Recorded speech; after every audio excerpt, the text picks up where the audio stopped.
सर्वांना नमस्कार. माननीय पोलीस महासंचालक महाराष्ट्र राज्य यांनी अशोक खरात आरोपी असलेल्या गुन्हा रजिस्टर नंबर 73/2026 या गुन्ह्याचा तपास SITच्या मार्फतीने करण्याबाबत आदेशित केलं होतं.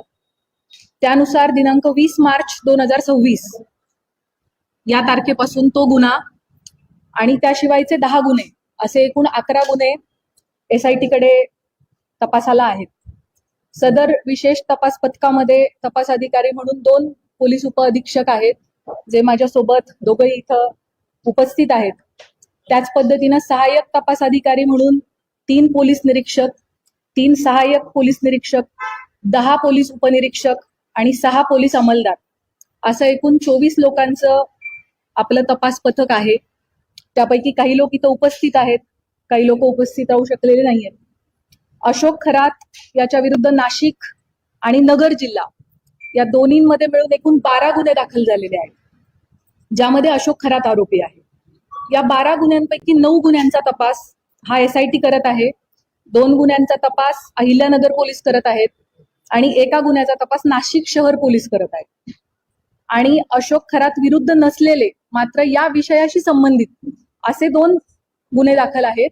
त्या 2 गुन्ह्यांचा देखील तपास SIT करत आहे. त्यामुळे 9 गुन्हे अशोक खरातच्या विरोधातले आणि विरोधात नसलेले पण संबंधित असलेले 2 गुन्हे असे एकूण 11 गुन्हे आमच्याकडे तपासाला आहेत.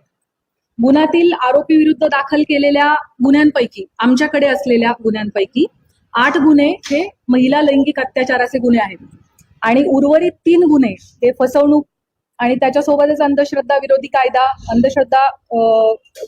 कायदा, सावकारी अधिनियम 2014 आणि इकॉनॉमिक ऑफेन्सेसची इतर रिलिव्हंट कलम याप्रमाणे दाखल आहे. महिला लैंगिक अत्याचाराचे सर्वच्या सर्व 8 गुन्हे आणि फसवणुकीचा 1 गुन्हा असे 9 गुन्हे SITकडे तपासाला आहेत. आजपर्यंतच्या तपासादरम्यान 30 पेक्षा अधिक साक्षीदारांकडे आपण विचारपूस केलेली आहे.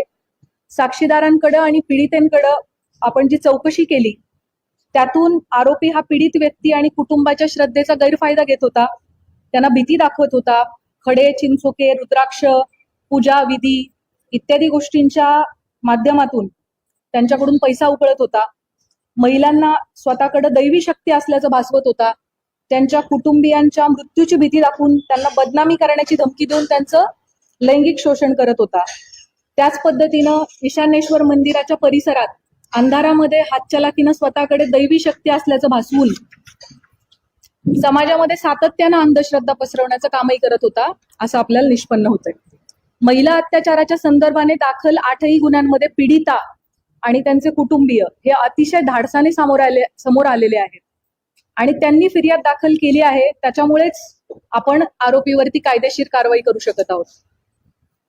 आपल्या सगळ्यांच्या माध्यमातून मी आवाहन करू इच्छिते की या महिलांनी लोक काय म्हणतील या भीतीनं अन्याय सहन केलेला आहे आणि आता अतिशय धाडसाने कुटुंबाला विश्वासात घेऊन त्यांनी गुन्हे दाखल केलेले आहेत. त्यामुळे त्यांची ओळख उघड न करणे, सोशल मीडियावरती त्यांचे व्हिडिओज न पसरवणे, आपल्या मोबाईल्समध्ये असे व्हिडिओ न बाळगणे हे आपल्या सगळ्यांचं नैतिक कर्तव्य तर आहेच, पण त्याचबरोबर माननीय सर्वोच्च आणि उच्च न्यायालयाचे देखील तसे कठोर निर्देश आहेत. त्यांची ओळख गोपनीय राहणे आणि त्यांच्या खाजगी बाबींची सार्वजनिक चर्चा न होणे हे त्यांच्या मानसिक आरोग्यासाठी आणि त्यांचं धैर्य टिकून राहण्यासाठी अतिशय गरजेचं आहे. आणि म्हणूनच न्याय संस्थेनं वारंवार absolute ban on identity disclosure अशी भूमिका ठेवलेली आहे. अशा केसेसमध्ये पोलिसांच्या पत्रकार परिषदा बाबतीत देखील मर्यादा निश्चित करण्यात आलेल्या आहेत.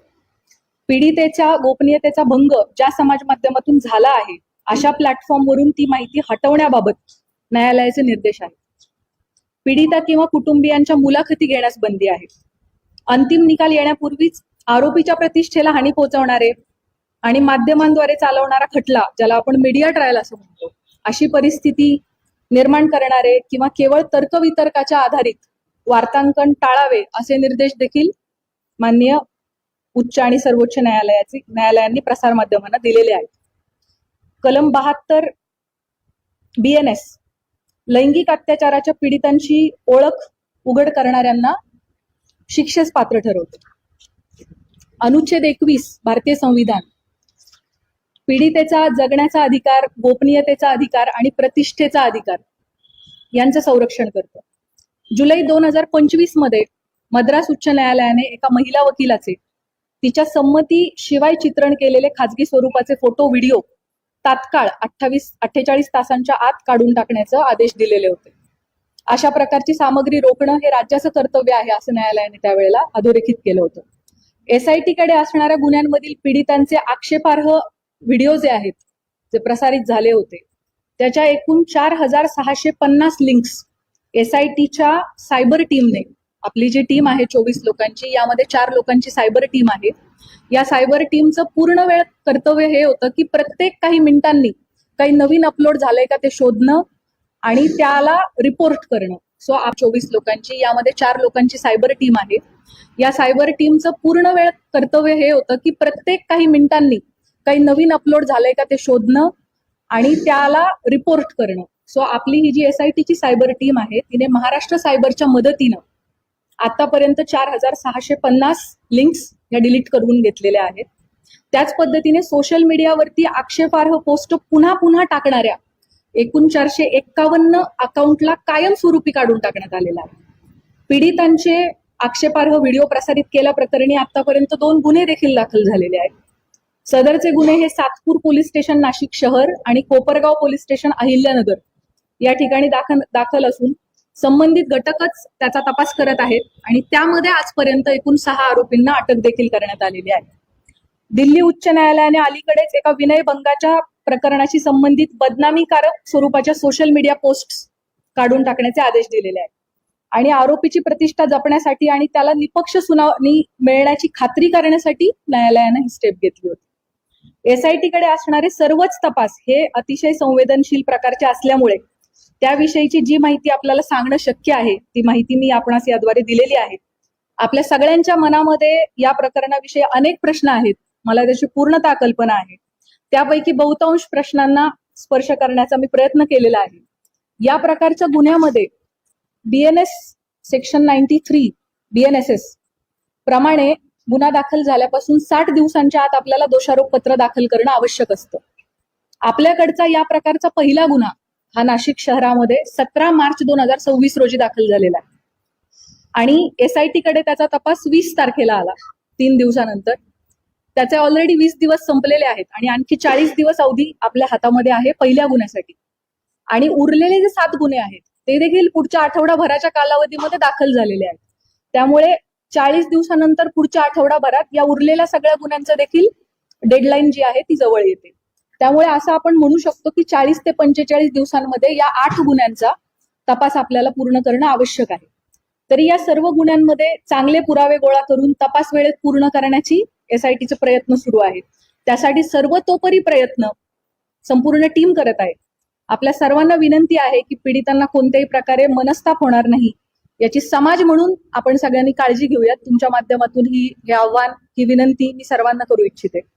आपल्या मनामध्ये पदाधिकारी, अधिकारी यांना SIT कडून बोलवण्यात येणार आहे का, किंवा अमुकला आपण का बोलवले नाही, कधी बोलवणार आहे, अशा प्रकारचे देखील अनेक शंका आणि प्रश्न असू शकतात.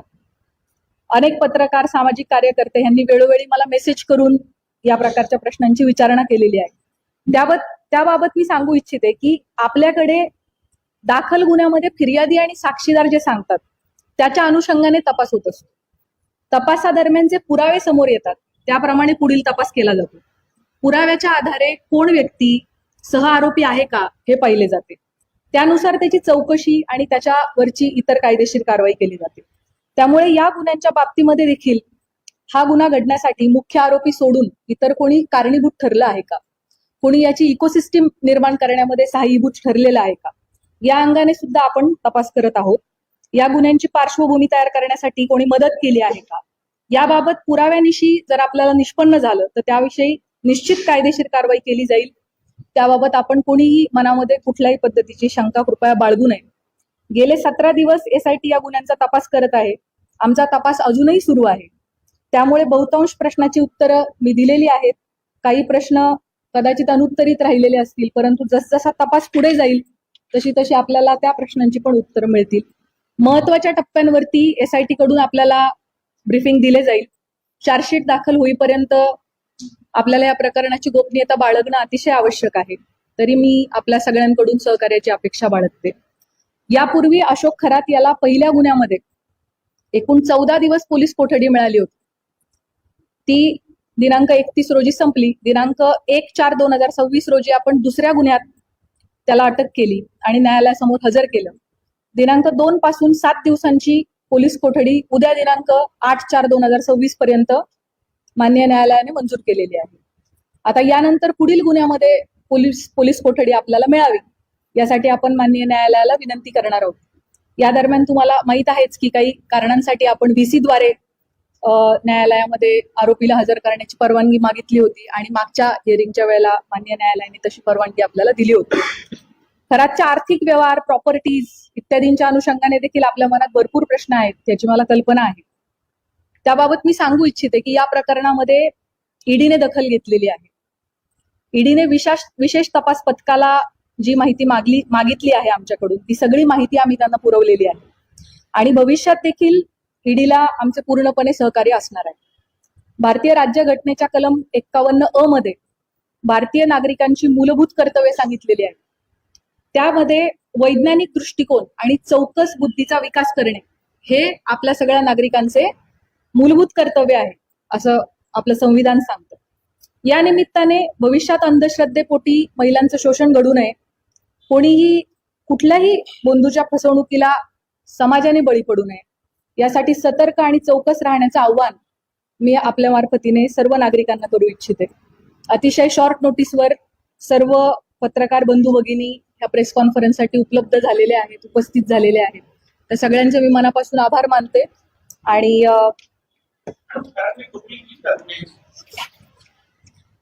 मी जसं सुरुवातीलाच सांगितलं की या गुन्ह्यांच्या बाबतीमध्ये मला जी माहिती आपल्याला सांगणं शक्य आहे ती माहिती मी आपल्या समोर मांडलेली आहे. त्यामुळे आपल्या सगळ्यांनी या गोष्टीची सहकार्य करावे की जोपर्यंत चार्जशीट दाखल होत नाही त्याबाबत काही तपासातल्या बाबींची गोपनीयता ठेवणं आपल्यासाठी अतिशय आवश्यक आहे. आपल्या सगळ्यांचे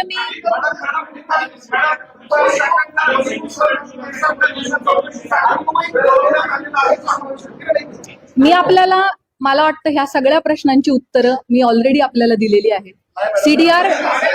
सीडीआर लीकच्या बाबतीमध्ये आपण मला एक प्रश्न आता जस्ट कोणीतरी विचारलाय, ज्याचं प्रश्नाचं उत्तर मी दिलं नव्हतं, तेवढं मी देते आणि आपण थांबूयात. अल्पवयीन यामध्ये कोणीही नाहीये. दुसरा जो प्रश्न सीडीआरच्या बाबतीत, याची शासन स्तरावरती चौकशी होत आहे. त्या बाबतीत चौकशीत जे काही निष्पन्न होईल ते आपल्या समोर येईल. थँक्यू. जय हिंद, जय महाराष्ट्र.